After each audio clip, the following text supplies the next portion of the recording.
함께 나누실 성경 말씀 사도행전 12장 20절에서 25절의 말씀입니다.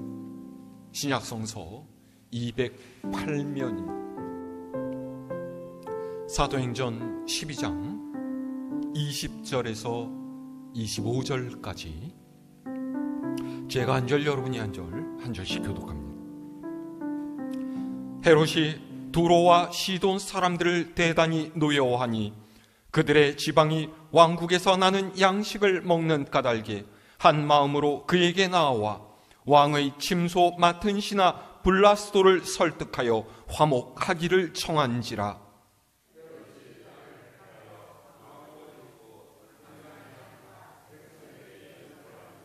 백성들이 크게 부르되 이것은 신의 소리요 사람의 소리가 아니라 하거늘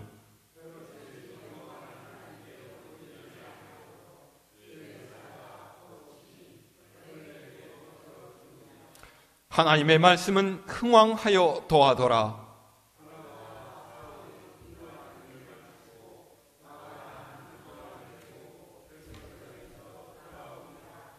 아멘. 할렐루야.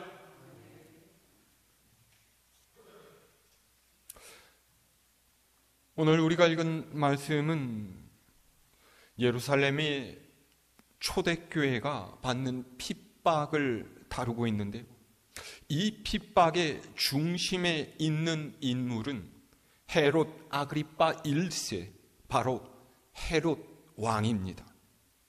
헤롯 왕의 핍박으로 인해서 2명의 사도가 고난을 당하죠. 자, 우리 오늘 말씀인 사도행전 12장 맨 위로 올라가서요 1절에서 5절의 말씀 한번 읽어볼까요?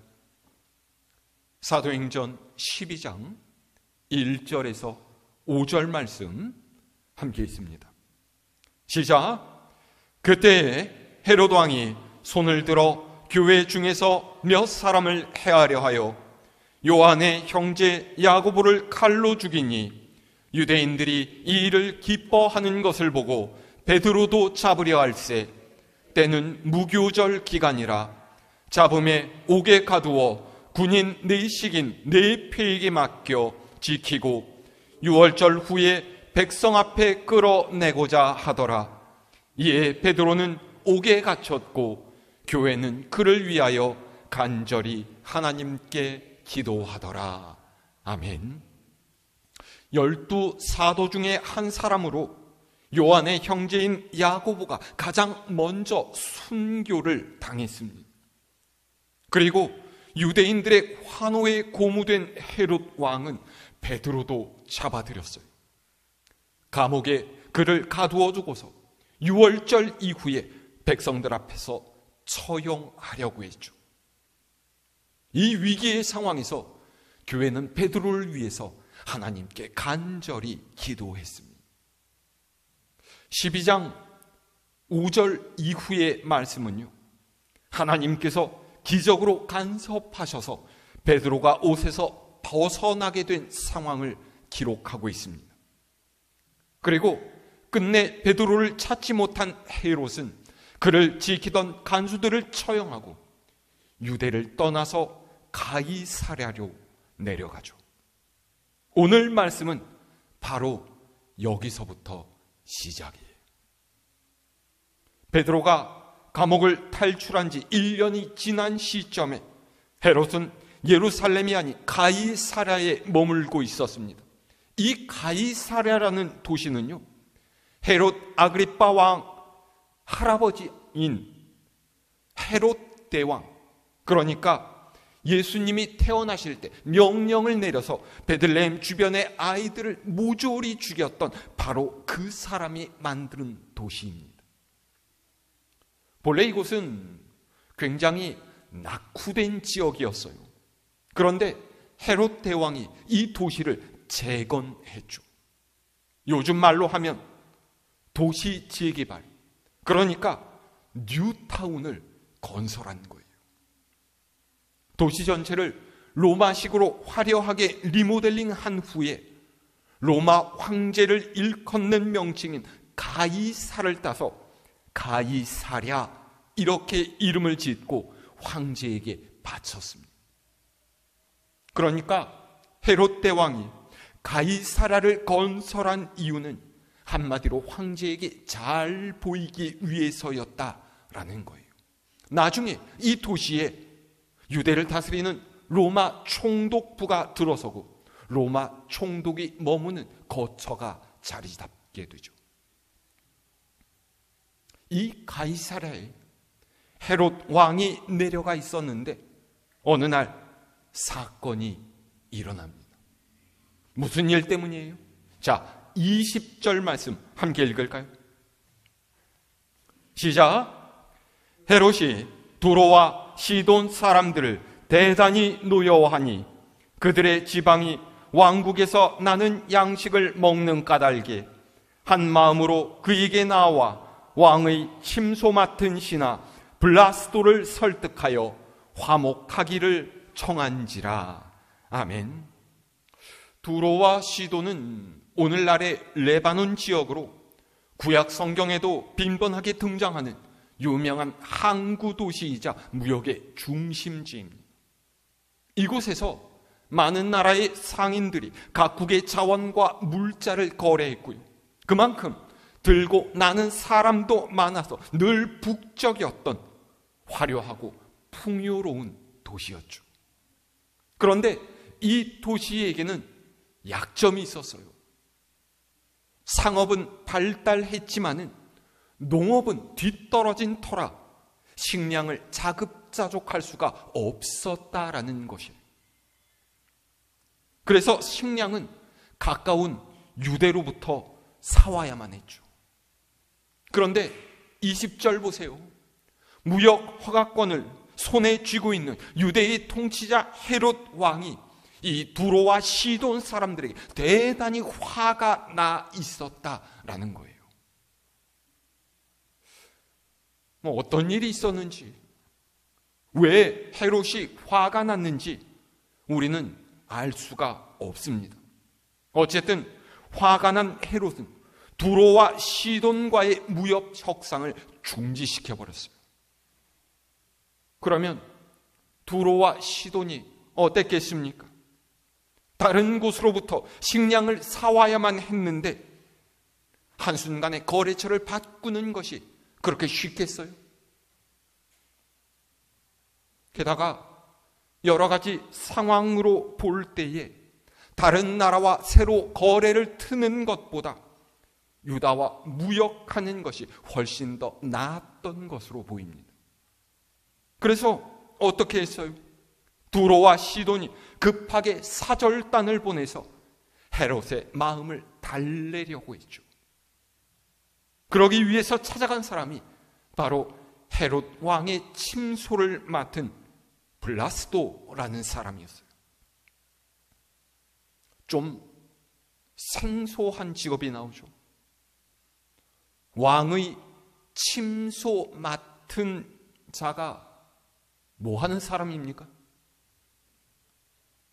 뭐 이불 갈아주고 침대포 빨아주고 침실 청소해주는 그런 사람이었겠어요? 제가 찾아보니까 이 침소 맡은 사람, 그러니까 침실 시종은요, 왕의 개인적인 보좌관이에요. 그러니까 왕의 곁에 딱 붙어 있으면서 왕이 시키는 이런저런 일과 왕의 경호까지도 수행하는 비서 역할을 한 사람이죠. 그러니까 뭐 당연히 왕의 최측근이었을 거예요. 두로와 시돈이 이 사람을 통해서 헤롯과의 갈등을 풀어내려고 했죠. 그리고 이 노력이 소기의 성과를 거둬서 협상이 잘 마무리가 되었던 것 같습니다. 그리고 헤롯은 한나를 택해서 가이사랴 백성들 앞에 등장해요. 이 상황을 21절에서 22절이 설명하고 있다. 자, 함께 읽어볼까요? 21절에서 22절 말씀입니다. 시작. 헤롯이 나를 택하여 왕복을 입고 단상에 앉아 백성에게 연설하니 백성들이 크게 부르되 이것은 신의 소리요 사람의 소리가 아니라 하거늘. 아멘. 헤롯이 화려한 왕복을 차려입고서 단상에 앉아서 백성들에게 연설을 했습니다. 그 연설을 듣고서 백성들이 열광적인 반응을 보였어요.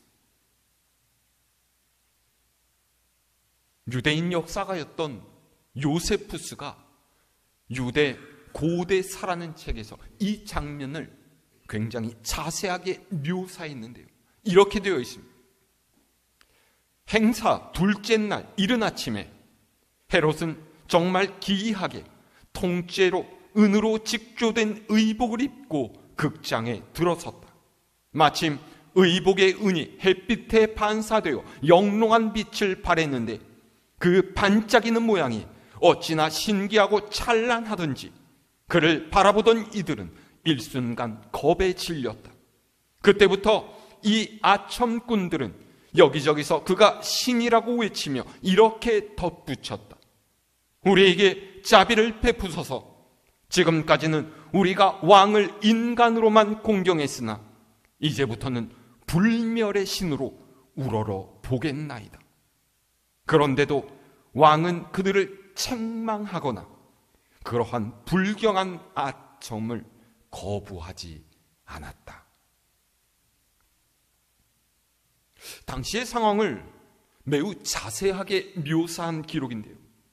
여기서 역사가 요세푸스는 헤롯에게 열광한 이들의 반응을 아첨이라고 표현하고 있습니다. 그러니까 진심이 없는 그저 듣기 좋은 소리에 불과했다라는 거예요. 이 아첨꾼들 속에는 시돈과 두로에서 온 사신들도 있었을 것입니다. 그들은 어떻게 해서든지 헤롯의 기분을 좋게 해서 그들이 목적한 바 식량 거래를 잘 성공시켜야 했기 때문이죠. 그런데 중요한 것은요, 이들의 태도가 아닌 헤롯의 반응이에요. 자, 23절 말씀 읽을까요? 시작. 헤롯이 영광을 하나님께로 돌리지 아니하므로 주의 사자가 고치니 벌레에게 먹혀 죽으니라. 아멘. 헤롯은 자신을 신처럼 떠받드는 군중의 반응을 즐겼습니다. 의당 자신이 받아 마땅한 것으로 여겼어요. 두로와 시돈이 자신의 눈치를 보며 쩔쩔매고 연설을 들은 많은 이들이 그를 칭송하자 교만이 하늘 찌른 것입니다. 그런데 하나님께서는 이런 헤롯을 악하게 보셨어요. 그래서 하나님께 돌려야 할 영광을 자신의 것으로 가로챈 헤롯을 치셨습니다. 어떻게 해요? 벌레에게 먹혀 죽게 하셨다라고 했죠. 여러분, 이 장면이 머릿속에 그려지십니까? 우리가 오해하면 안 되는 것이요, 하나님께서 헤롯을 치셔서 벌레에게 먹혀 죽었다라는 이 말씀을 읽고서 마치 영화의 한 장면처럼 갑자기 수백 마리 벌레들이 쫙 모여들어서 헤롯을 뜯어먹는 그런 장면을 상상하시면 안 된다는 거예요.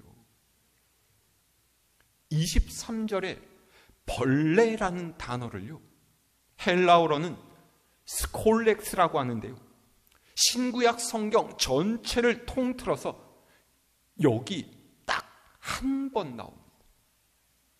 그래서 이 벌레가 도대체 뭘 의미하는지는 정확하게 알 수가 없어요.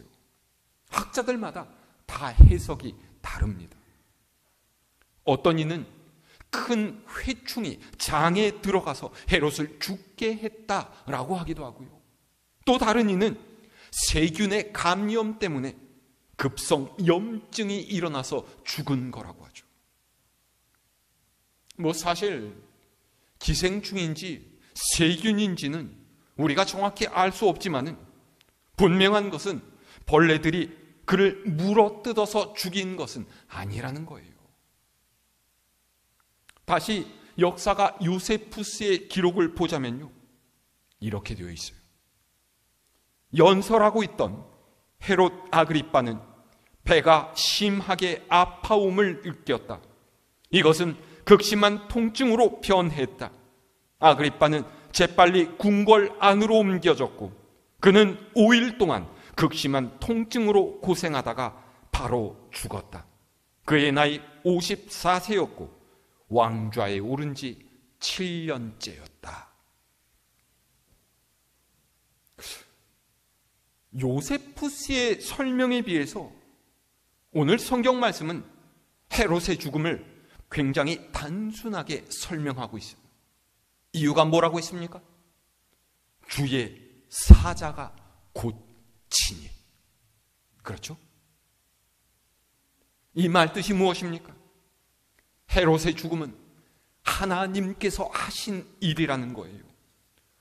우연히 일어난 것이 아니고요, 사람이 의도한 것도 아니고요, 하나님께서 그렇게 하셨다라는 것을 누가는 분명하게 이야기하고 있어요. 그가 이렇게 쓴 이유가 무엇입니까? 누가가 헤롯의 죽음을 설명하면서 단순히 이 사건만으로 끝내고 있지 않습니다. 누가는 2개의 구절을 이 뒤에 덧붙이고 있어요. 자, 24절 말씀을 먼저 읽어볼까요?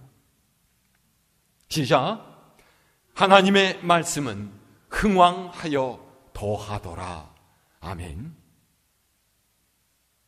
여러분, 누가의 의도를 이해하시겠습니까?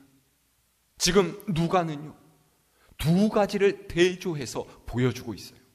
한쪽에는 당시 유대의 권력을 손에 쥐고서 사도들과 교회를 핍박하던 헤롯의 죽음이고요, 다른 한쪽에는 조용하지만 점점 지경을 넓혀가면서 유럽까지 전파되고 있었던 하나님 말씀의 확장입니다. 여러분 보세요. 유대의 왕으로 대단한 부와 권세를 누리면서 사도들과 교회의 목숨을 손에 쥐고 흔들어대던 헤롯이 어떻게 죽습니까? 한낱 벌레 때문에 죽어요. 왜 하필 벌레입니까?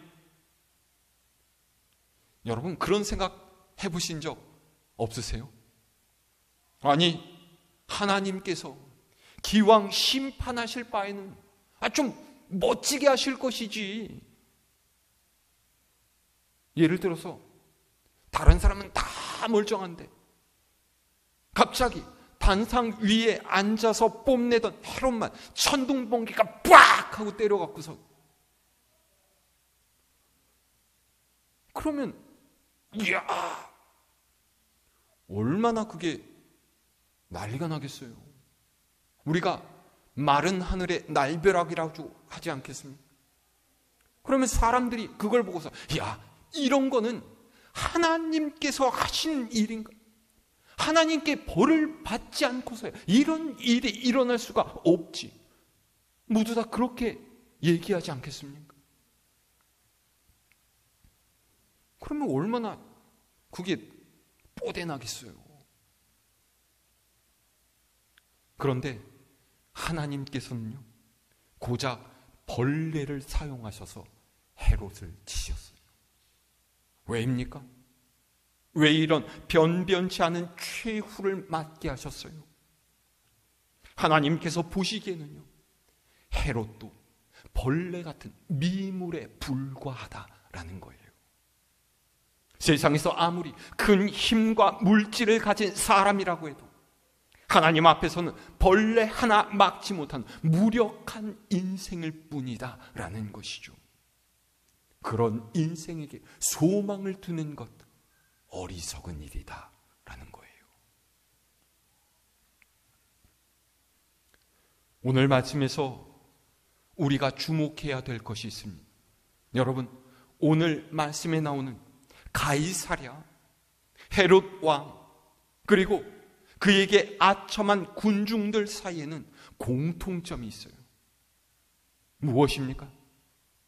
전부 세상의 권력을 의지했다라는 거예요.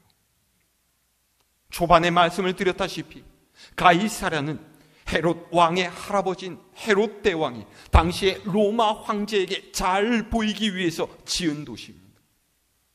그 도시에 헤롯 왕이 내려갔어요.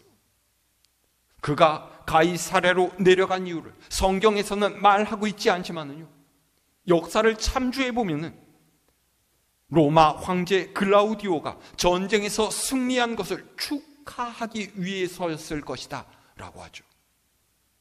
그러니까 로마 황제에게 얼굴 도장을 찍으려고 갔다라는 거예요. 마지막으로 헤로드 왕에게 아첨했던 사람들은 뭐 말할 것도 없지 않겠습니까? 그들은 헤롯을 신이라고 칭송했습니다. 왜요? 진짜 헤롯이 신처럼 보였기 때문에, 신처럼 여겨졌기 때문이겠습니까? 아니에요. 두로와 시돈 사절단이 식량을 수입하기 위해서였던 것처럼 자신이 먹고 사는데 조그만 이득이라도 얻을까 해서 그랬던 거죠. 그러니까 이들은 모두 세상 권력을 두려워하고 그것에 아부한 사람들입니다. 이것이 그들이 살아가는 삶의 방식이었어요. 그들은 먹고 사는 것이 세상으로부터 나온다라고 생각했기 때문에 세상의 눈치를 보면서 세상의 권력 앞에 무릎을 꿇은 거예요. 하지만 하나님께서는 그 권력의 맨 위에 있던 헤롯을 벌레에게 먹혀 죽게 만드시, 온 유대를 다스렸던 헤롯이 하나님께서 보내신 벌레 하나를 막지 못하고 죽은 거예요. 그런데 이에 비해서 24절 뭐라고 있습니까?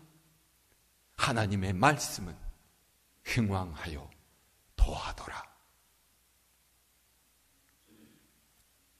헤롯은 교회를 박해했지만 교회는 죽지 않았습니다. 교회를 죽이려던 헤롯은 죽었지만 헤롯이 죽이려던 교회는 도리어 부흥에 갔다라는 거예요. 세상의 권력자는 벌레에 먹혀서 죽어버렸지만 하나님의 말씀은 더욱 흥왕해 갔더라라는 것이죠. 누가는 이 두 사실의 대조를 통해서 우리에게 묻고 있습니다. 참된 세상의 왕이 누구이겠느냐? 참된 경배를 드려야 할 분이 누구이겠느냐? 우리가 붙잡아야 할 인생의 줄, 우리 삶의 공급자가 되시고 우리 인생을 결정하시고 책임지시는 그분이 과연 누구냐? 그분이 하나님이시다라는 것이죠. 세상의 힘이 아닌 하나님의 말씀이 세상을 움직여 가신다라는 것입니다. 그러면서 누가는 25절로 이 사건의 마지막을 정리해요. 자, 25절 말씀 읽을까요? 시작. 바나바와 사울이 부조하는 일을 마치고 마가라 하는 요한을 데리고 예루살렘에서 돌아오니라. 아멘. 갑자기 뜬금없는 이야기가 나옵니다. 이게 뭐예요? 사실 12장은요 24절로 끝나야만 자연스러울 거예요. 헤롯은 죽고 하나님의 말씀은 흥왕하여 더하더라. 이렇게 끝나면 깔끔할 것인데 굳이 바나바와 사울이 흉년을 당해서 어려움을 겪는 예루살렘의 성도들에게 부조하는 일을 마치고서 안디옥으로 돌아왔다라는 이야기가 붙어있죠. 왜요? 누가가 왜 이 말을 굳이 덧붙였겠습니까? 이 답이 11장 29절에서 30절에 있어요. 자, 우리 함께 찾아서 읽어볼까요? 사도행전 11장 29절에서 30절 말씀. 시작. 제자들이 각각 그 힘대로 유대에 사는 형제들에게 부조를 보내기로 작정하고 이를 실행하여 바나바와 사울의 손으로 장로들에게 보내니라. 아멘. 그러니까 12장 25절은요, 본래 11장 30절 이후에 따라와야 될 구절이에요. 그래야 문맥이 맞는 거죠. 그런데 누가는요, 11장 30절과 12장 25절 사이에 헤롯의 이야기를 넣어놨어요.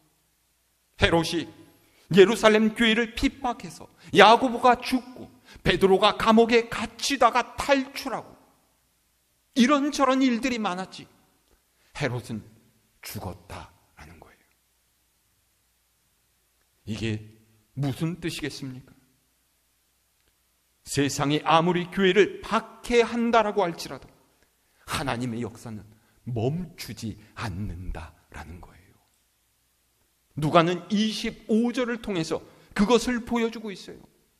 세상이 교회를 핍박하고 여러 가지 어려움들이 많았지만은 그래도 하나님의 역사는 끊어지지 않고 이어져 가더라. 세상이 아무리 방해할지라도 하나님의 역사는 계속된다. 하나님께서는 어떤 일이 있어도 그분의 계획과 뜻을 계속 진행시켜 가신다라는 말입니다. 여러분, 오늘 말씀이 주는 교훈이 무엇이겠습니까? 이 시대를 사는 많은 이들이요, 세상의 눈치를 보면서 살아갑니다. 왜요? 세상의 것들이 우리의 삶을 보장해 준다라고 믿기 때문이죠. 그래서 세상이 내 밥줄을 끊으면 어떻게 하나? 내 자녀를 해코지 하면 어떻게 하나? 내 삶을 망가뜨리면 어떻게 하나? 두려워하면서 말씀대로 살기를 주저합니다. 우리의 믿음을 드러내야 할 바로 그 순간에 하나님의 편이 아니라 세상의 편에 서도록 만드는 거예요.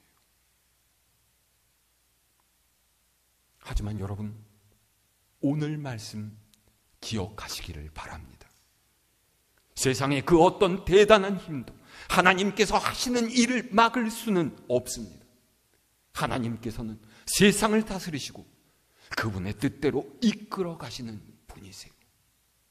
그런데 우리가 하나님 말고 다른 그 어떤 누구를 의지하고 다른 그 무엇을 의지하겠습니까? 우리 평생에 붙잡아야 할 진짜 인생의 줄은 헛된 세상의 힘이 아닌 오늘도 살아계셔서 역사하시는 하나님이시란 것 여러분 잊지 마시기를 바랍니다. 우리를 막아서는 세상은요, 강물을 막아서는 담이 댐이 아니에요.